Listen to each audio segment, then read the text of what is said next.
শুভরাত্রি বন্ধুরা। আজকে রাতে কি খাবো সেটাই আপনাদের সঙ্গে শেয়ার করছি। আজ একটা স্পেশাল জিনিস আছে, ওই জন্যই এই যে করে নিয়েছি বাসন্তী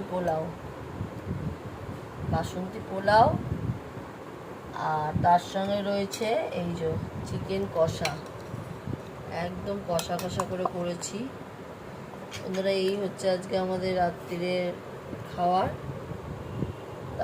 এইরকম খেতে বেশিরভাগ মানুষেরই ভাল লাগে, তবুও জিজ্ঞাসা করছি।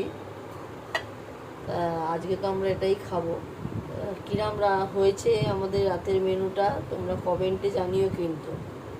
আর কারা কারা এই পোলাও আর তার সঙ্গে এই চিকেন কষা খেতে ভালোবাসো সেটাও কিন্তু আমাকে জানিও। এই যে আমার ছেলেকে দিয়ে দিচ্ছি খেতে। চলো বন্ধুরা, ছেলের খাওয়া হয়ে গেলে তারপরে আমরা খাবো। খেয়ে নিই, চলো টাটা।